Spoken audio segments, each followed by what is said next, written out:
pagkasunduan.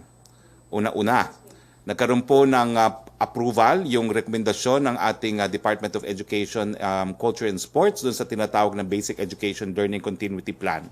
Ang pagbubukas po ng klase ay Agosto 24, 2020 at matatapos po ang klase ng 30 April 2021. Wala pong face-to-face classes until 24 of August. Pangalawa po, sabi rin, nagkaroon na tayo ng approval na magkakaroon po tayo ng mga various learning delivery options, kasama po ang mga face-to-face, blending learnings, distance learnings, homeschooling, and other modes of delivery. Kinakansela rin po ang ating mga extracurricular activities kung saan mayroong malaking pagtitipon tulad ng school sports, campus journalism, job fairs at iba pa. Pangalawa, sinuportahan ng IATF ang rekomendasyon ng National Greening Program at National Forest Protection Program ng DNR. Maging bahagi ito ng Balik Probinsya, Bagong Pag-asa program na linilikha ng livelihood opportunities sa probinsya. Ang isang pamilya ay magtatanim ng 5 hanggang 10 hektarya. Magtatanim sa 5 hanggang 10 hektarya. Pangalawa, inimendahan po ang Item O, Paragraph 4, Section 2 ng Omnibus Guidelines on the Implementation of Community Quarantine in the Philippines na nagsasabi po na po pwede na pong magtuloy ang mga proyektong infrastruktura sa lugar ng mga enhanced community quarantine. Ang mga kasama po dito ay yung essential public or private construction ay pinapayagan na po, kasama na ang priority public infrastructure projects alinsunod sa guidelines ng DPWH.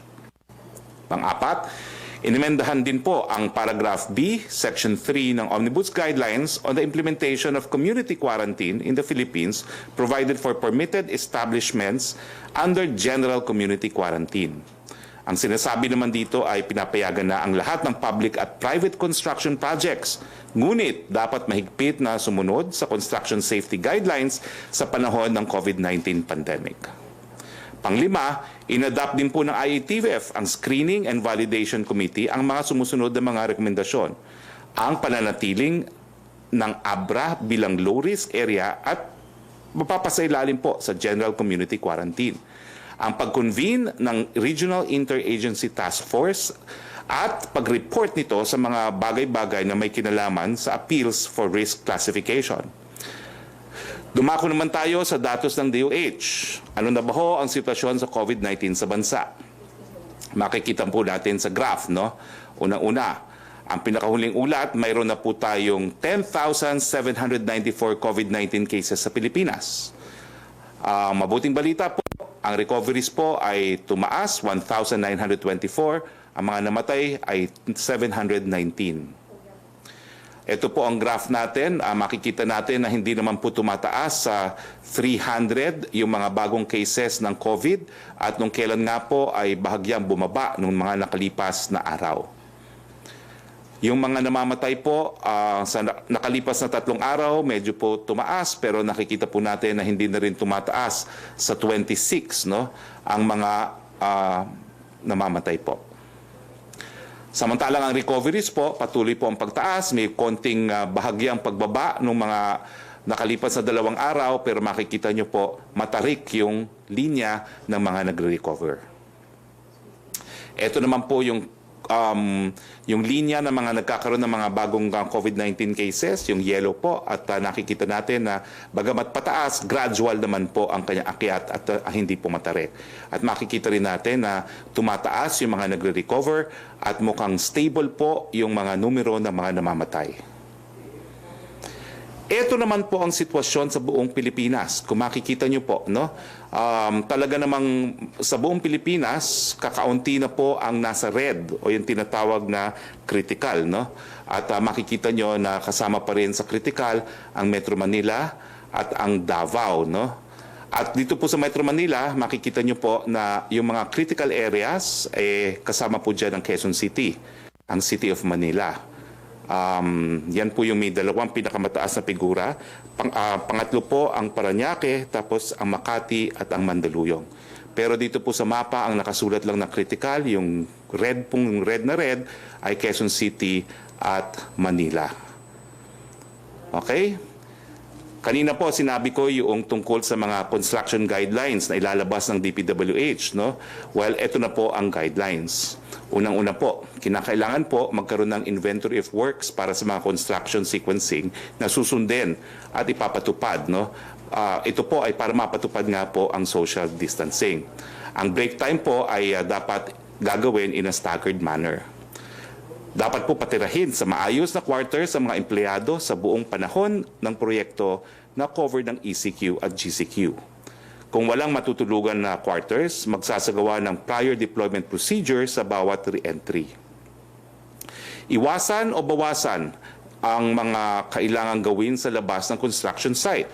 Limitahan ang bilang ng personnel na may gagawin sa labas ng construction site at mag-disinfect ng maayos pagbalik.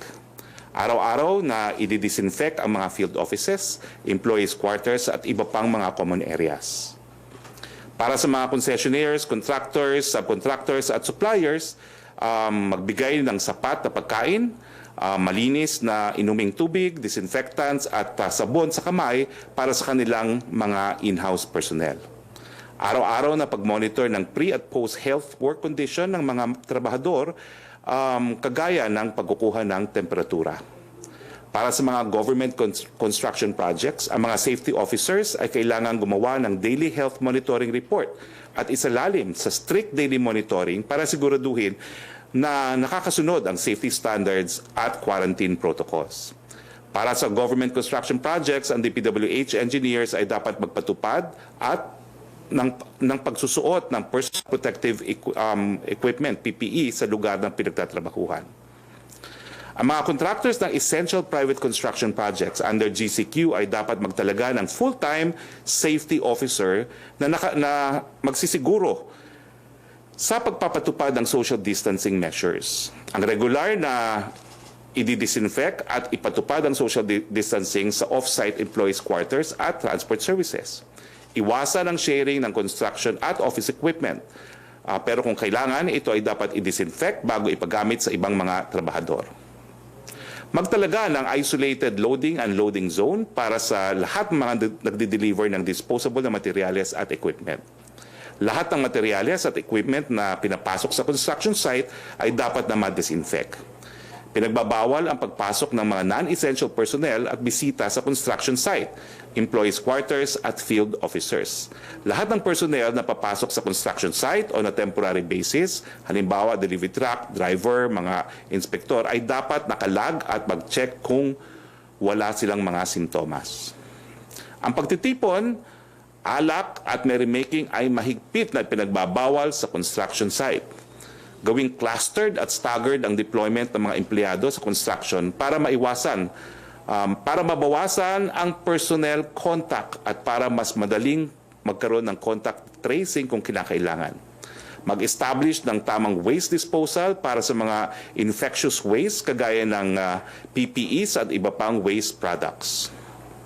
Samantala, lahat ng darating sa Pilipinas po ay sasailalim sa PCR testing at facility quarantine. Makikita natin sa slide ang prosesong pagdadaanan.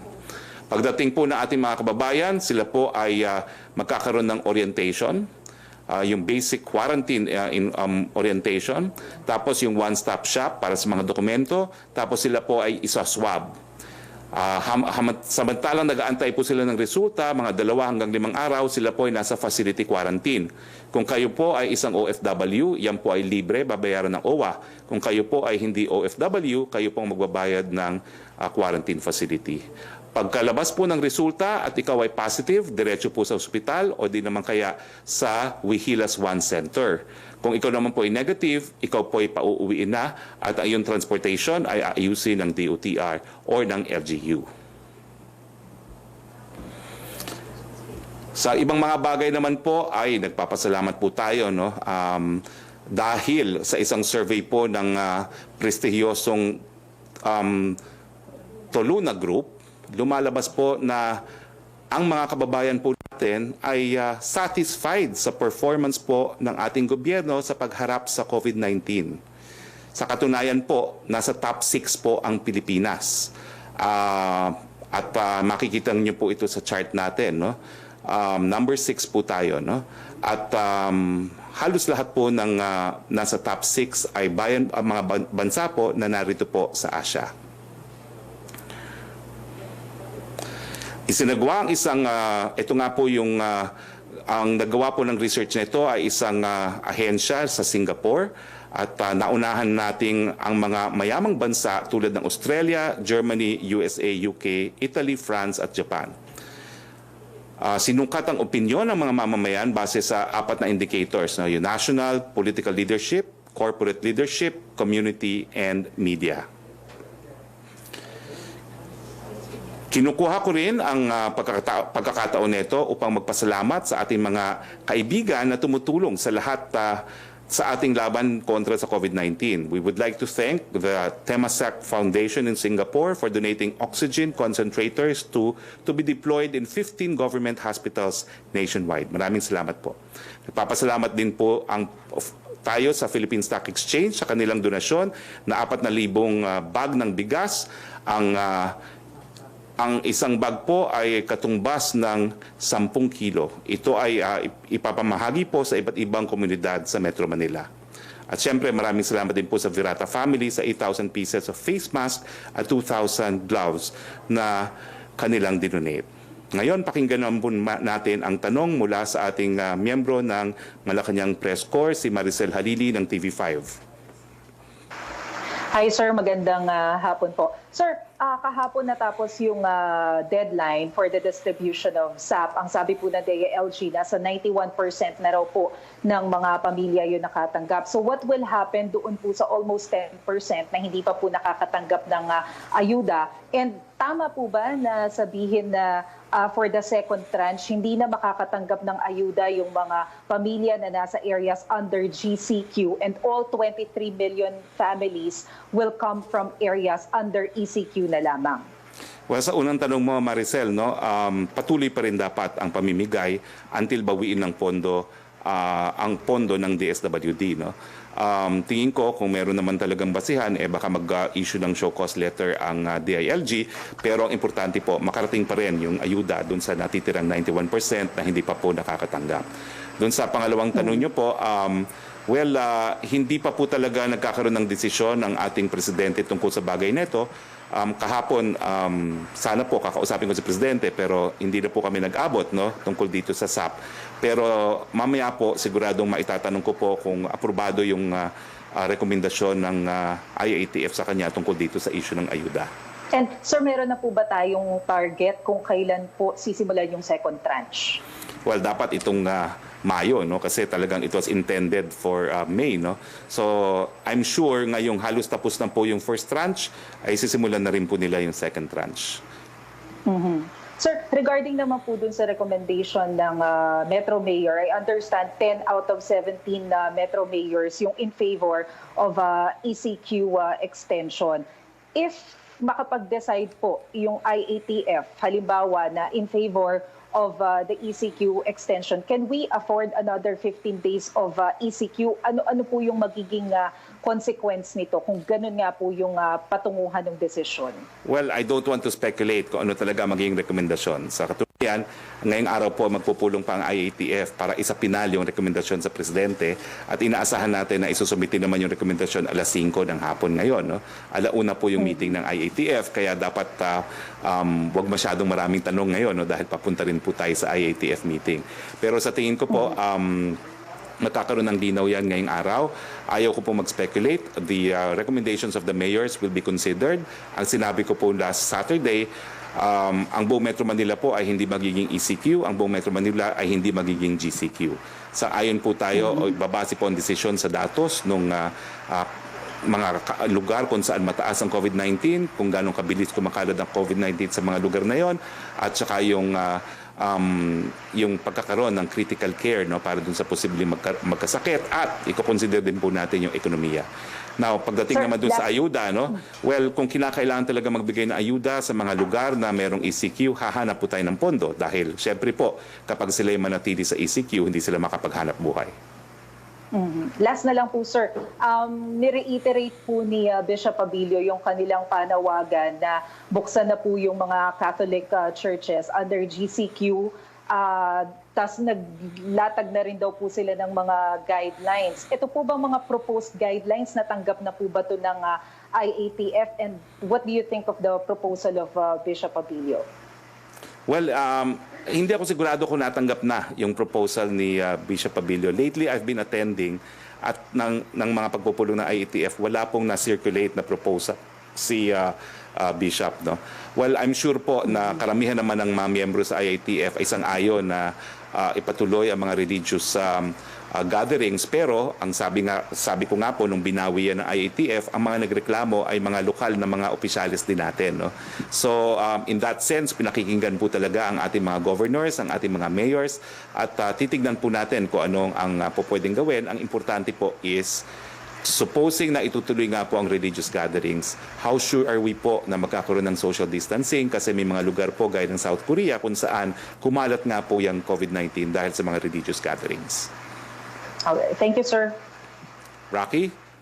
May dalawang tanong, Secretary. Si Belia Carriazo ng Bandera. Nag-trending po yung mga pictures kung saan makikita na dinumog ng mga residente ang pamimigay ng SAP sa Barangay Pag-asa, Quezon City, na wala daw po yung isinusulong ng gobyerno na social distancing. Apparently, walang sistema sa isinasagawang distribution. May fears po tuloy paano pa kung payagan na isailalim na sa GCQ ang Quezon City? Wala pa rin disiplina ang mga tao at may failure sa leadership allegedly ng mga nanunungkulan. Ano po ang direktiba ng palasyo dito?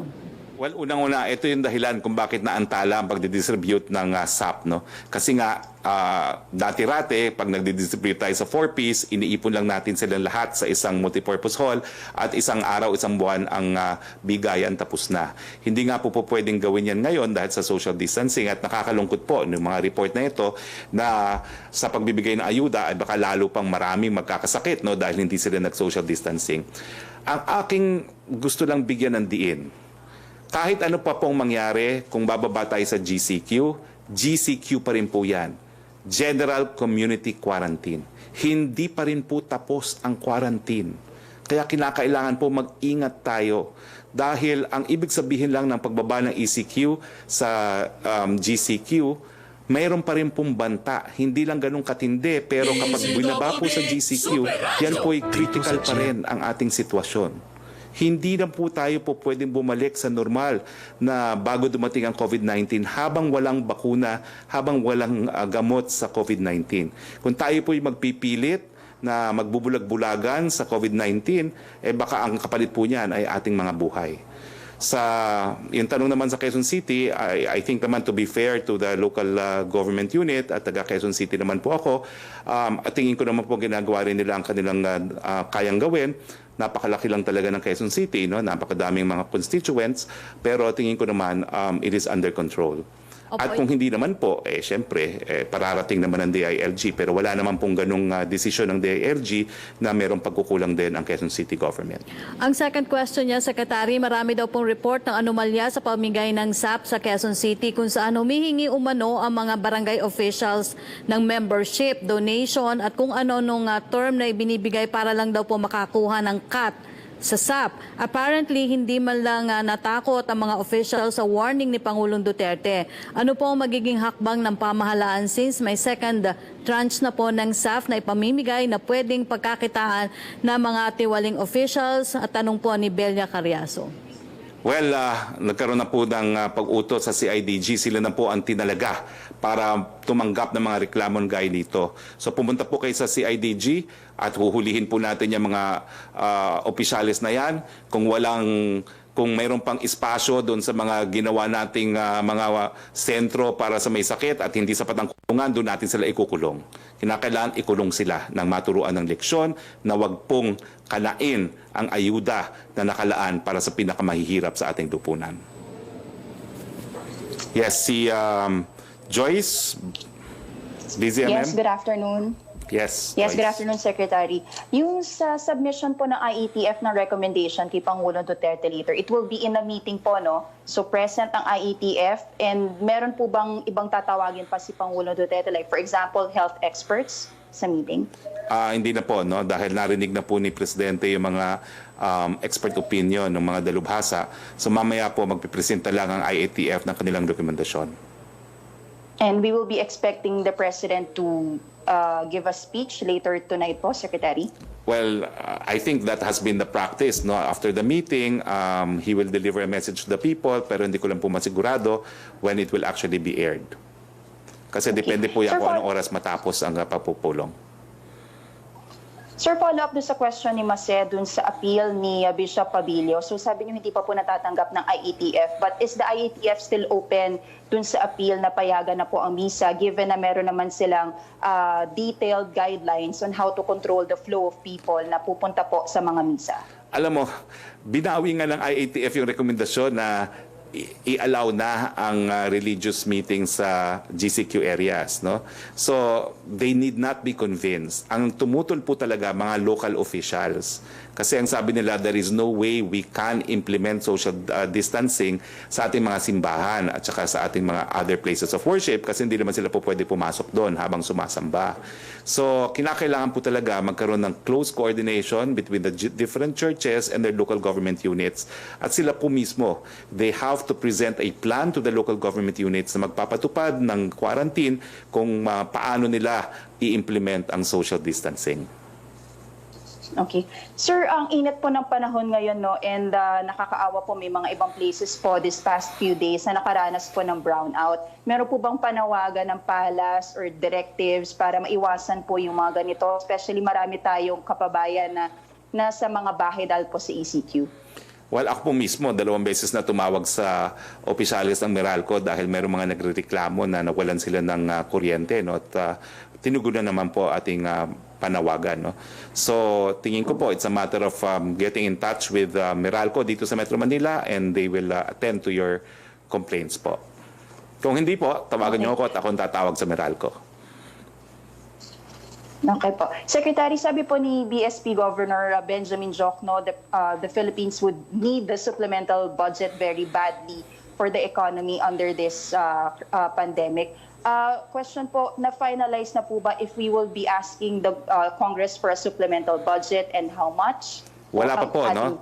Hihingin sa kanila. Wala pa po, but this week I expect Secretary Wendell Avisado to come up with the figures, no, kung magkano yung po pwedeng ma-realign sa executive branch pursuant to the Bayanihan We Heal as One Act. No?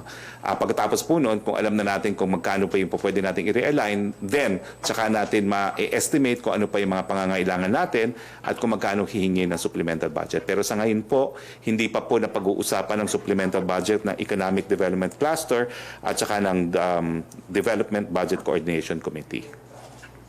Sir, last na lang po from me. Sabi po ni NCRPO Chief Police Major General de Bolsinas na dahil nga po sa init ng panahon, kumbaga walang saysay na yung paggamit ng thermal scanners sa checkpoints kasi halos lahat ng readings nila mainit.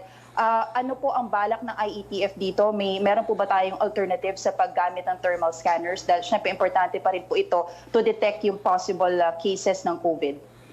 Well, pag-uusapan po yan sa IATF pero tingin ko ang i-discontinue if at all ay yung thermal scanner sa lugar na maiinit.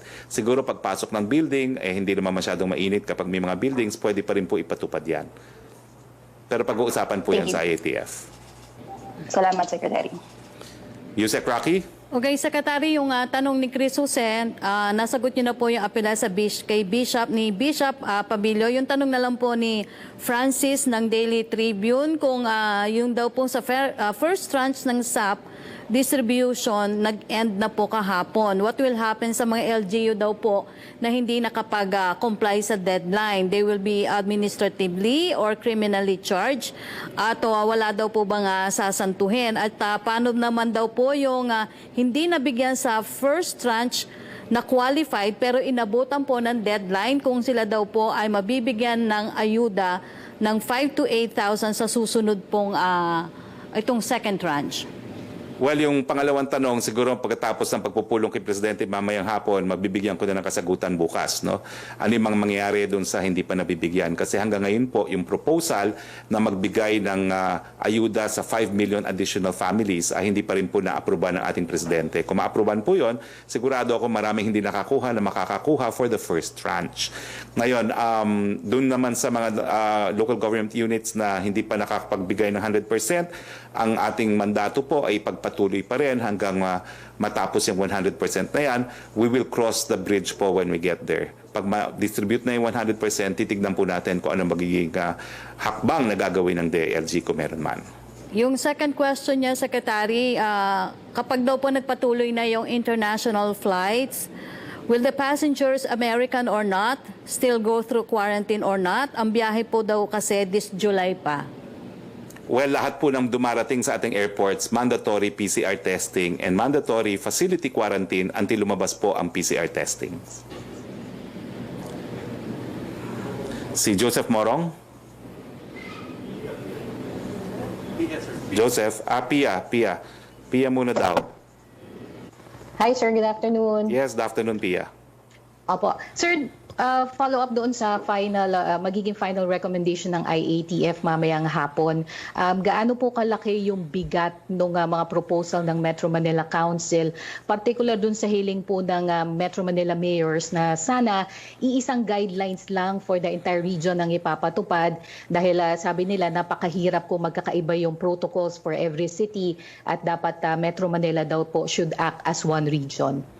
Well, as I said, bibigyan naman po ng halaga ang rekomendasyon ng mga Metro Manila mayors. Pero kung makita nyo nga po kanina yung graph na pinakita ko, medyo ang matindi po talagang dami ng COVID-19 ay nasa Quezon City at Maynila pa rin. Pangatlo po ang Parañaque. At makikita natin na yung mga ibang lugar sa Metro Manila, hindi na po ganun kadami talaga yung mga kaso. Having said that, hindi rin po sinasabi na ECQ will be imposed on an entire city. Wala pa po ang ganung desisyon. Mamayang 1 o'clock pa po ang pulong ng IATF at doon pa lang po malalaman kung anong direksyon. Pero so far, wala naman po ako naririnig na isang buong city ang maka-quarantine. Ang narinig ko lang is some municipalities and barangays posibleng magkaroon pa rin ng ECQ. Pero pwede po yung magbago, kasi ang datos dumarating po as we speak. Pero bukod nga po dun sa mga health considerations, nandyan din po yung konsiderasyon ng economics. Yung tanong na magkano ibibigay na ayuda sa mga lugar ng ECQ, isa rin po yan na dapat bigyan natin ng kasagutan. 205 billion po ang naibigay ng Kongreso para sa ayuda. Yan po ay mauubos sigurado doon sa first and sa second tranche ng ayuda. Kung kinakailangan po ng third tranche, kinakailangan hanapan po natin yan ng pagkukunan. All right, sir. Sir, on another topic, you said on May 1 that DOLE will continue with the TUPAD and camp programs. Can we get an update on this, sir?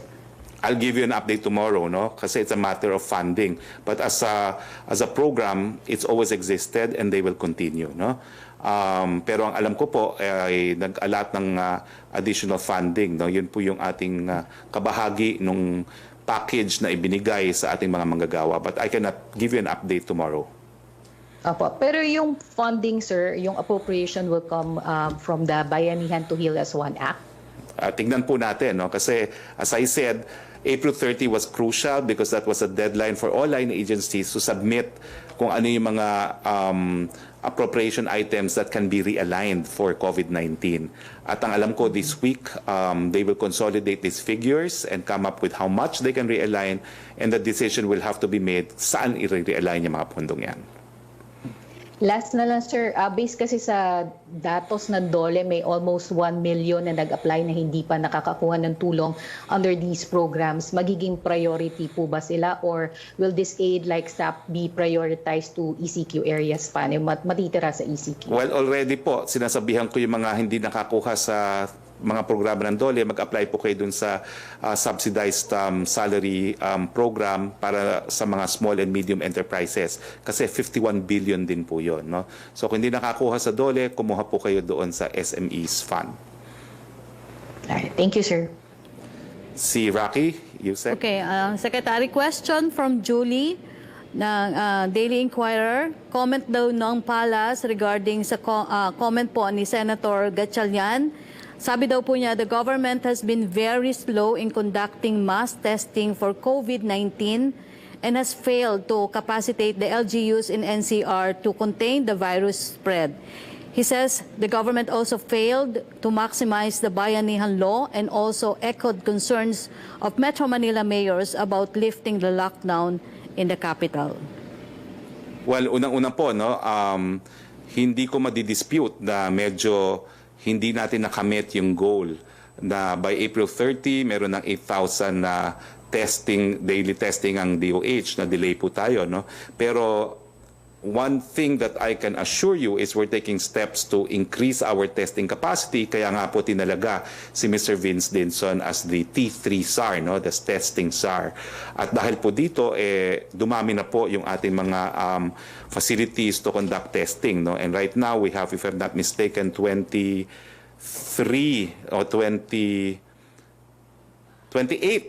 testing centers, including the mega swabbing facilities. No? And we're aiming, of course, to eventually achieve 30,000 daily tests, no, using PCR. Bukod pa po ito doon sa proyekto ng pribadong sektor, yung Project ARC, and they envision at least 1 million rapid test kits, no, to be utilized on their employees as well as on the yung mga residente na nakapaligid sa kanilang mga negosyo. No? So, ang gobyerno nga po, bukod dun sa 30,000 a day, ninanais natin na 900,000 PCR tests ang magawa at ang gobyerno alone is aiming for 2.2 million rapid test kits. No? So, combined po, we're hoping that we will eventually upgrade and improve our testing capacity kasi it is only through testing na malalaman natin kung nasan po ang kalaban. Yes, si Joseph Morong. Sir, good afternoon po. Sir, first question, no? So today, the President will meet with the IATF, tama, no? Yes po. Do we expect a decision today? Of course po. Okay. Sir, all right. Sa backlog, sir, do we know already, because I asked it last week, no? Yung backlog of tests natin, ilan? Wala pa pong figures na nasusupply ang DOH, but I asked for it. No? I asked for it. So I will continue asking for this figure from DOH. Hindi naman tinatago ng DOH yan.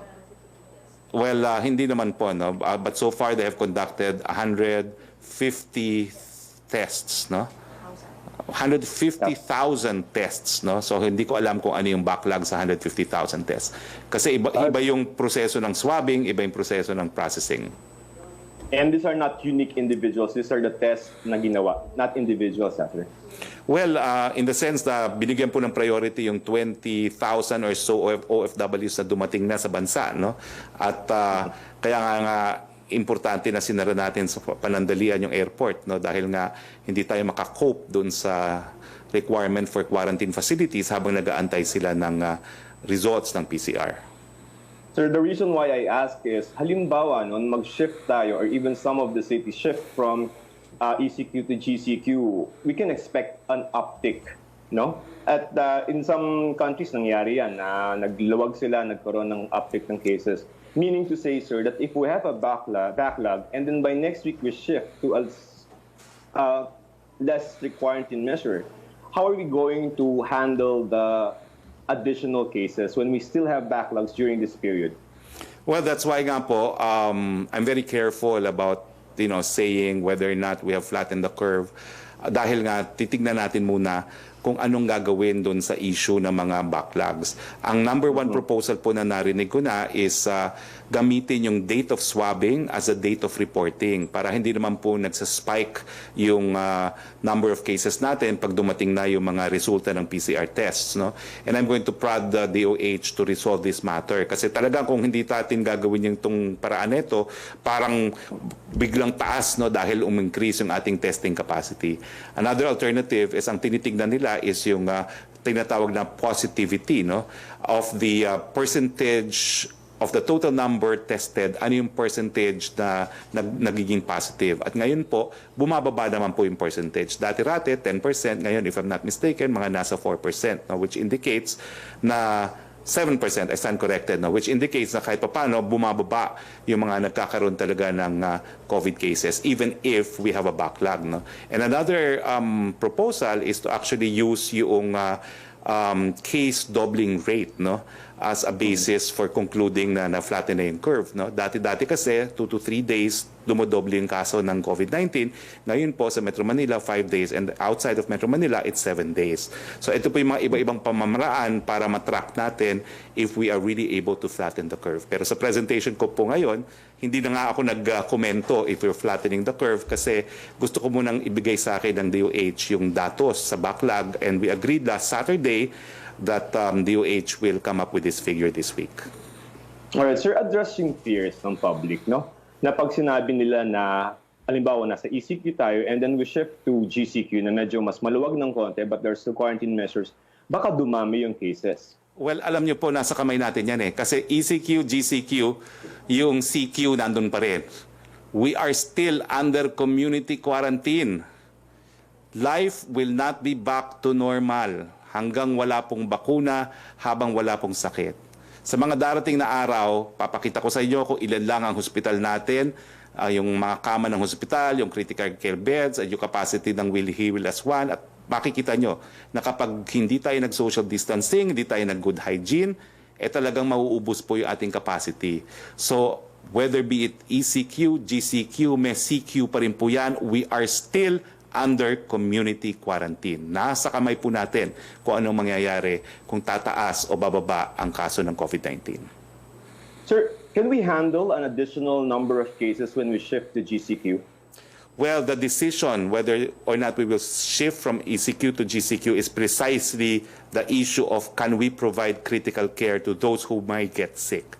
At ngayon naman po, nakikita natin na we have capacity to take in more critical care patients. Kaya nga po, merong mga areas that will be declared under GCQ instead of ECQ. But we have to be very careful. Ulitin ko po, meron pa rin community quarantine, whether be it enhanced or general. Sir, would you confirm that there are at least 3 suggestions from the MMC, no? Yung ECQ extend, GCQ na transition, and then yung modified GCQ? Alam mo na, naguguluhan ako because I read the papers, no? And of course, some say that these are the 3 proposals. And then I read another report na it's not true daw, no? That there was no voting and that the MMDA will look into this and who looked into it, no? Pero ang sa akin naman po, we will listen to the suggestions of the mayors. After all, they are the primary implementers in their localized areas of the community quarantine. Pero trust naman po the IATF. We have experts, we have epidemiologists, we have statisticians, we're working with academicians. This will be a reasoned decision, a scientific decision, and it is not based on politics or any other consideration. Kung kinakailangan po mas maraming pondo to finance areas under ECQ, we will find the funds. But it will be based on science. Rocky? Okay. Ay, sir. Secretary, yung pong tanong ni Arian, sinagot nyo na about supplemental budget, and yung tanong ni Angel Ranquillo, nasagot nyo na rin about Metro Mayors. Tanong na lang po ni Vance Fernandez, may nagreklamo daw po na SSS pensioners, allegedly, hindi daw po sinunod yung direktiba ng Pangulo sa Bayanihan Act na magbigay ng moratorium dun sa private and public loans. According daw dun sa netizen, binawasan daw po yung kanyang pension loan nitong March and April. Ano daw po ang masasabi nyo doon, Secretary? Well, we will call the attention po of SSS kasi matter of law po ito. Walang exception dun sa grace period na binigay po ng batas. So we will call the attention of the SSS. Opo, ang second question niya, ano daw po ang reaction ng Palas doon po sa pahayag ni Congressman Lito Atienza na pointing the blame daw po on House Speaker Cayetano for the delay of the renewal of the ABS-CBN franchise. Well, kaibigan po ng matalik tong si Manong Lito, pero we leave that matter being an internal matter within Congress to them to resolve. No? Bahala na po ang Kongreso dyan dahil sila naman ang makakadesisyon dyan. Si Trish Tejada ng CNN Philippines. Sir, good afternoon po. Sir, I understand at this wala pa pong decision if areas under ECQ right now will shift to GCQ. But it looks like the direction is there will be some easing, whether it's ECQ or GCQ. So kagaya po nung nabanggit kanina, no, yung problema po is yung disiplina. How does the IATF plan to address itong problema to? Kasi kahapon, sir, nakita nga po natin na wala pang ECQ pa nga, nagka-crowd na ulit yung mga tao just because there's a special occasion. And we'll be seeing more participation, for example, from the police and military in terms of implementing, sir, yung mga sistemang nilalagay natin ngayon. Well, talaga pong mas mahirap pag-implement kasi makakalabas ng bahay, magkakaroon ng transportasyon. Ang lesson learned natin, kung talagang gusto pala natin panatiliin sa kanya-kanya mga tahanan, tanggalin ng public transport at talagang mas marami talagang hindi na makakaalis sa kanilang mga bahay. No? So we acknowledge this will be a tougher situation under GCQ, pero ginagawa po natin to dahil kinakailangan naman magkaroon ng hanap buhay. Ultimately po, hihingi namin ang kooperasyon ng lahat. Uulit-ulitin ko po at the point of being redundant, habang walang bakuna, habang walang gamot, kinakailangan social distancing. At saka kung po pwede pa rin, kung hindi kinakailangan lumabas ng bahay, huwag na munang lumabas ng bahay. Kaya nga po yung mga guidelines natin for malls, for instance, hindi po pwedeng mag-malling. Kaya 26 degrees po ang temperatura dyan nang wala pong tumatambay. No? Pero kapag wala po talagang disiplina, well, we can only embark on a dissemination campaign on the value of social distancing. Pero kung wala po talagang kooperasyon, naku, marami pong magkakasakit sa atin. So sa mga darating na panahon, pagpaumanhin nyo po. Pero mananakot ako. Ilalabas ko po talaga kung ilan lang ang kapasidad natin at ilalabas ko yung mga models na magpapakita na kapag hindi nag-social distancing, kung ilan ang makakasakit sa atin. Magalit na po kayo, pero ilalabas ko po ang katotohanan. Kaya kinakailangan, disiplinahin natin ating mga sarili. Kumbaga, sir, is the IATF considering na maglagay ng mga, not necessarily police or military, but at least patrol people na parang to at some point binibaby yung mga tao just to make sure na na-enforce yung social distancing, especially in areas of convergence like public transportation po? Well, siyempre po, nandiyan pa rin yung ating enforcement, no, law enforcement. No? Unang-una, sila ang magpapatupad ng social distancing sa lahat po, sa transportation, sa pila, sa mga malls. No? At sila rin po yung magche-check ng IDs para masigurado na yung mga kabataan at saka yung mga seniors na wala naman trabaho at hindi naman na kinakailangan lumabas ay dapat manatili sa kanilang mga tahanan. Pagpasensyahan po natin dahil ang mga pulis pa rin na magpapatupad dyan.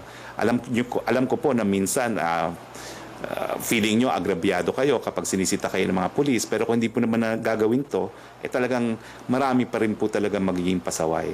So paumanhin po, but we will try to take steps po to protect the lives of more people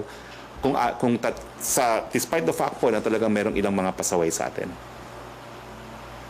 Sir, lastly, doon po sa Balik Probinsya program, once it's implemented, how is the government going to make sure na lahat po ng mga makakabalik ay may aasahang trabaho po doon sa kanilang probinsya? In fact, yung mga lugar po na pinapilot natin, isa po sa konsiderasyon yan. Dapat mayroong mga hanap buhay na nag-aantay doon sa mga magbabalik probinsya. May isa pong nag-a-apply, yung District 5 ng Pangasinan. No? Nag-a-apply po sila maging pilot kasi meron silang bagong economic zone doon. No?